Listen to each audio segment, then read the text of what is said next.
Breaking news చూస్తున్నాం. Senior IPS అధికారి Sanjay Kumar suspension ను ఏపీ ప్రభుత్వం మరో 6 నెలలు పొడిగించింది. ఫైర్ సర్వీసెస్ డీజీగా ఉన్న సమయంలో అక్రమాలకు పాల్పడ్డారు అన్న వ్యవహారంలో సంజయ్ పై సస్పెన్షన్ కొనసాగుతోంది.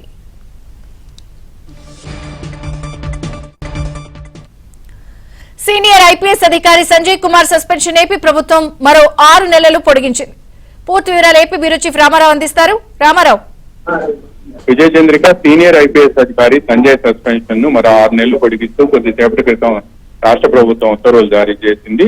సంజయ్ సస్పెన్షన్ కు సంబంధించి గతంలో ఇచ్చిన ఆదేశాలు ఈ నెలాఖరు వరకే ఉండటంతో ఈ తాజా ఉత్తర్వులను జారీ చేసింది. వచ్చే ఏడాది 2026 మే నెలాఖరు వరకు కూడా సంజయ్ సస్పెన్షన్ లో ఉంటూ ఉత్తర్వులు జారీ చేసింది. ఈయన ఫైర్ సర్వీసెస్ డీజీగా ఉన్న సమయంలో వైసీపీ ప్రభుత్వ హయాంలో అవకతవకలు జరిగాయని చెప్పి విజిలెన్స్ ఎన్ఫోర్స్మెంట్ విభాగం నివేదికలు ఇచ్చింది.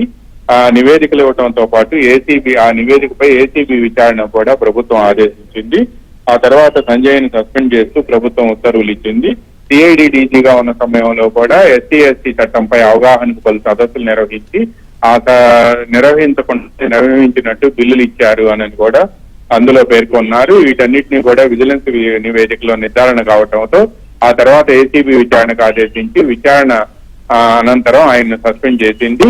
ఇదే కేసులో ఆయన తనకు బెయిల్ ఇవ్వాలి అని చెప్పి కూడా ముందస్తు బెయిల్ ఇవ్వాలని సుప్రీంకోర్టులో కూడా హైకోర్టు పిటిషన్ కొట్టివేయడంతో సుప్రీంకోర్టులో పిటిషన్ దాఖలు చేశారు. సుప్రీంకోర్టు కూడా ఆయన ముందస్తు బెయిల్ పిటిషన్ కొట్టివేసి ఆయన్ను లొంగిపోవాలి, విజయవాడ కోర్టులో లొంగిపోవాలని ఆదేశించింది. దీంతో అప్పటి నుంచి కూడా ఆయన విజయవాడ జిల్లా జైల్లో ఖైదీ రిమాండ్ లో ఉన్నారు.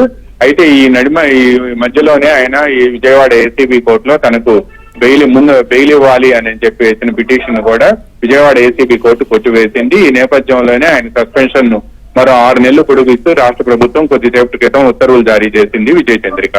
Okay Ramarao, thank you.